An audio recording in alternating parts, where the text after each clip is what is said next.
जय Shri Ram. Art of living, जीने की कला। हम सब आज तक जीने की कला के बारे में सुनते आए हैं और जीने की कला सभी लोग अलग अलग तरीके से। तो भाइयों, जीने की कला तो आपको सीखने का और भी कहीं अवसर मिल जाएगा। आज हम बताते हैं मरने की कला, कि भाई मरना भी ऐसा होना चाहिए है, कि ऐसा मरना हो कि फिर दोबारा से जन्म ना ही ना हो। उस मरने को असलियत में मरण कहते हैं।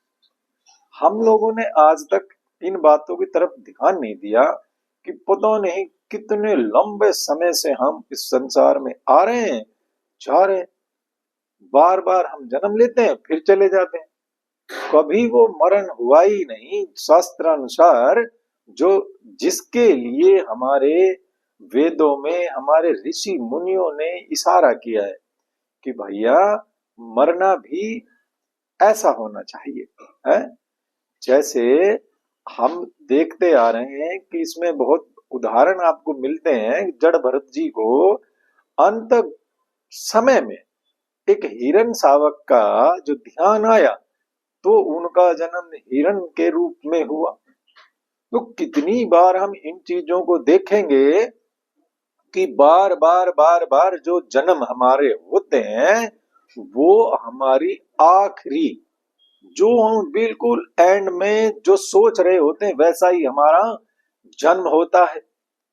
तो इसमें हम इस चीज को ऐड करके चलेंगे कि भाई अब दूसरा जन्म, अब हम और जन्म ना लें, क्योंकि जब से जन्म लिए है ना तब से हम दुख पा रहे हैं।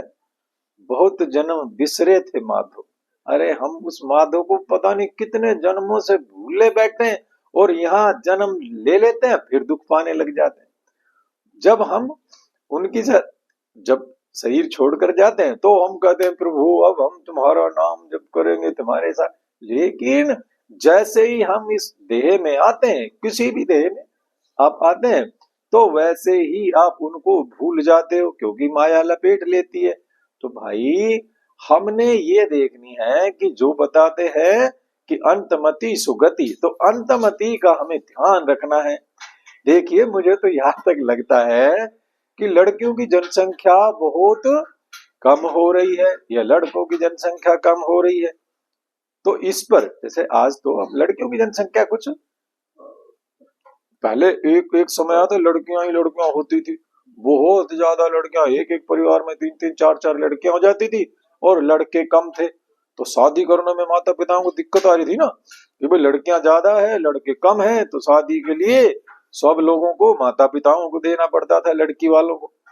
लेकिन अब ऐसा समय आया कि अब लड़कियों का जन्म जो है वो कम हो गया और लड़कों का जन्म ज्यादा हो गया। तो कभी सोचा है ये क्या है, क्यों होता है ऐसा? अरे अंत मति का वो ध्यान रहता है कि जितनी भी लड़कियां होती है उनको लगता है कि लड़कों का ही जन्म, पुरुष जन्म में यदि हम आए तो अच्छा होता है। तो जो भी स्त्री या जो भी लड़की जब वो अपने प्राण छोड़ती है इस शरीर में, तो वो जिसकी याद कर रही होती है, चाहे वो अपने पिता की याद कर रही है, चाहे पति की याद कर रही है, चाहे बेटे को याद करती करती, जब इस तरह से हमारे जीवन हो जाता है तो फिर भाई उसी का ही जन्म लेना पड़ेगा। वो जो पुरंजनी की कथा आती है उसमें बताया नहीं था कि वो पुरंजनी की याद में उसने प्राण त्यागे पुरंजन ने, तो अगले जन्म में वो औरत के जन्म में आया तो उसको औरत बनने पड़ा। ऐसे ही ये जो औरतें हैं ज्यादातर पुरुषों के बारे में शरीर छोड़ते छोड़ते शरीर को त्याग देती है, क्योंकि इनको पति भी प्यारे, पिता भी प्यारा और पुत्र भी प्यारे। और भाई कोई अपने बॉयफ्रेंड की याद में छोड़ रही है शरीर तो फिर वो बॉय बन जाती है। तो ये सारा गड़बड़ हो रहा है इसलिए कि हम लास्ट में जो सोचने लग जाते हैं।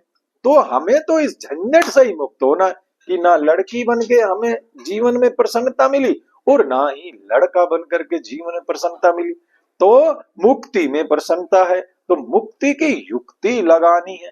अगर हम मुक्ति की युक्ति लगाने लग जाएं तो फिर होगा मरने की कला। आप सीख गए कि ऐसा मरे कि बस जिस मरण पर सबको नाज हो, सबको लगे। इसीलिए भाइयों ये चोला पहना जाता है, और फिर इस चोले में जो आ गए तो उनके लिए ये मरना फिर हो जाए कि भैया अब बस जो गए सो गए, फिर इस पृथ्वी पर नहीं आना।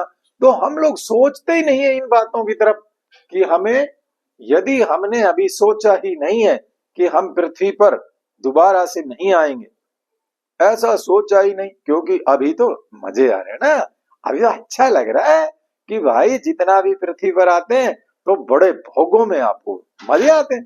तो जैसे जैसे भोगों में आनंद आ रहे हैं वैसे वैसे हम लोग सारे मस्त रहने लग गए। जिस दिन ये लगेगा कि ये जो बाहर के भोग हम भोग रहे थे ये सारे तो खतरनाक है और हमें अब कोई भोग नहीं भोगना है, जब तक खुद की घृणा नहीं होगी इन भोगों से तब तक आप जन्म के लिए लालायित रहेंगे। और अगर मान लो स्त्री को लगे कि पुरुष बड़े मजे में रहते तो वो पुरुष का जन्म ले लेगी, और आदमियों को ये लगता हो कि भाई औरतें घर में रहती है आनंद है इनके लिए कमाना माना नहीं पड़ता, ऐसा यदि वो सोचने लग जाए तो वो फिर जा करके जन्म ले लेते हैं औरत का। तो यही हमने देखना होगा कि सभी के जीवन में ये बैलेंस बन जाए कि जन्म अगर किसी भी रूप में हम जन्म लेकर यहाँ आ गए तो बस अब आगे जन्म ना हो। इसके लिए साधु संतों से मिले, अपने ज्यादा से ज्यादा हमें सदग्रंथ पढ़ने चाहिए। हम अपने सदग्रंथों को पढ़ करके और फिर किसी महात्मा की शरण में जाते हैं, फिर आप देखिए किस तरीके से वो सारी चीजें आपको आगे बढ़ा देती है। ये तो तभी तक है, तब तक ना तो आपने सदग्रंथ पढ़े और ना ही आपने किसी गुरु की शरण ली। भाई कौन समझाए, आपने सिर्फ सिर्फ पैसा कमाना सीखा या यहाँ पर संसारिक होड़ में लग गए, केवल जो संसार की चीजें हैं उनके लिए ही आप आगे बढ़ने लगे। तो ध्यान रखना है कि भैया अब की बार बस जब हम मरे है तो ऐसा मरण हो जिस पर दुनिया नाज करे। है जीने की कला तो सबने पता ही है, सबको पता है कि जीने की कला ये होती है ऐसे जिए, लेकिन मरने की कला भी आनी चाहिए कि जब लास्ट में जाए किसी का कोई ध्यान ना हो, केवल मेरे ठाकुर जी के चरणों में ध्यान हो, तो फिर वो अपनी चरण शरण दे देते हैं, फिर वो माया से हमें छुड़ा देते हैं। लेकिन खुद की इच्छा भी तो होनी चाहिए, और इच्छा कैसे होगी भाई, इच्छा तो अभी पड़ी रहती है संसारिक चीजों में, परमात्मा को पाने की इच्छा बनी ही नहीं। फिर कहते हैं भाई हम तो लास्ट में बुढ़ापे में कर लेंगे। अरे बुढ़ापे में कैसे कर लोगे, बुढ़ापे में ये काम नहीं होते। जो जीवन भर जिसने किया वो बुढ़ापे में भी वही करता है। तो बुढ़ापे के ऊपर इन चीजों को ना छोड़ें, 100% ये हो नहीं सकता। कोई एक उदाहरण आपको मिलता है बस, ज्यादा ऐसे उदाहरण नहीं है कि लास्ट में उसने परमात्मा को याद कर लिया और वो छोड़कर चला गया, दोबारा से उसकी मुक्ति हो गई। नहीं, नहीं हो सकती मुक्ति। मुक्ति के लिए शुरू से प्रयत्न करना पड़ेगा और जवानी में इसकी आदत डालनी होगी। लेकिन जवानी के अंदर भोग अच्छे लगते हैं, इस वजह से जवानी में हम यूं कहते काहे ना आए भाई, हम तो संसार में आएंगे। अरे संसार में ही तो मजे हैं, है? तो जो मजे लेने के चक्कर में पड़े रहे वो सजा भुगतने के लिए तैयार नहीं। भाइयों हमें इन सब चीजों का ख्याल खुद कब आएगा, जिस दिन आप खुद सोचेंगे कि मेरा जीवन किस लिए आया है, कि प्रभु ने बहुत बड़ी कृपा की।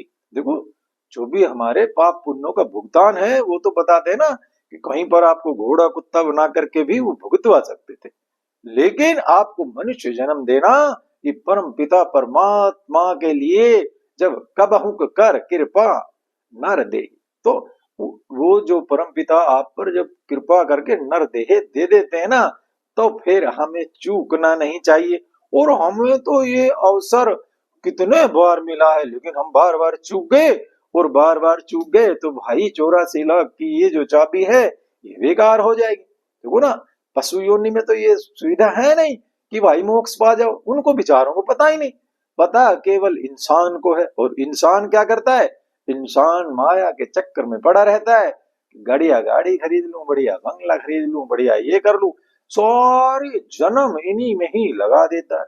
बच्चे को ये बना दूं, बच्ची का ये करा दूं, वो अरे वो कोई अपाइज थोड़ी पैदा हो गए, उनको भी तो परमपिता परमात्मा ने एक भाग्य लिख करके भेजा है, और जो उनके नसीब में लिखा है उनको वो मिल जाएगा, है।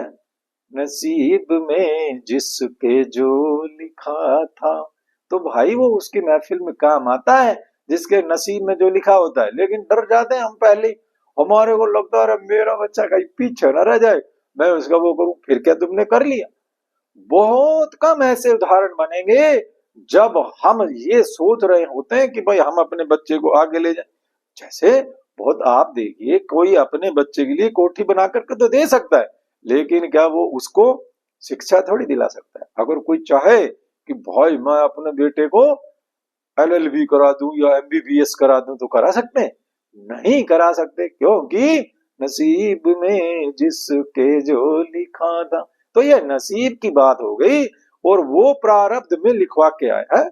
अब जिसने प्रारब्ध में धक्के खाने लिखवा रखे हैं, उनके माता पिता बेचारे कुछ भी कर ले, लेकिन बर्बादियां नसीब में लिखवा के लाए हैं, तो फिर वो तो बर्बाद के मार्ग पर चलते ही रहेंगे, क्योंकि वो अपने कर्म अनुसार जा रहा है। और माता पिता ये सोचते हैं कि हम अपने बच्चों को ऐसा कर दें, हो नहीं सकता, कर नहीं सकते।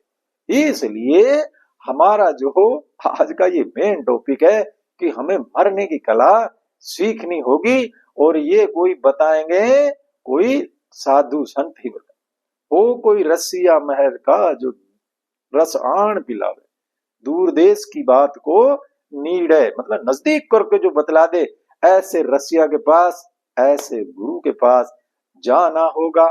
जय श्री राम।